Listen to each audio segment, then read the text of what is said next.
بسم اللہ الرحمن الرحیم۔ عقیقے کے حوالے سے ایک دوست نے سوال کیا، تو یاد رکھیں عقیقہ جو ہے اگر بچی ہے تو ایک بکرا، اور اگر بچہ ہے تو 2 بکرے دیے جائیں گے، یا اگر بڑے جانور کے اندر حصہ ڈال رہے ہیں تو بالکل وہی ترتیب ہوگی، بچی کے لیے 1 حصہ اور بچے کے لیے 2 حصے ڈالے جائیں گے۔ اور مستحب عمل یہ ہے کہ 7ویں دن عقیقہ کیا جائے، اور اگر 7ویں دن نہیں کیا جاتا تو پھر 14ویں دن کیا جائے۔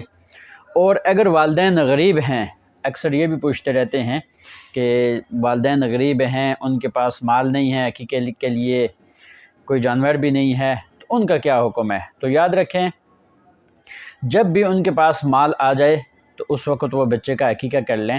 اگر ساری زندگی میں وہ اسی طرح غریب رہتے ہیں، بمشکل ایک وقت کی روٹی کھاتے ہیں، تو پھر ان کے اوپر ضروری نہیں ہوگا عقیقہ کرنا۔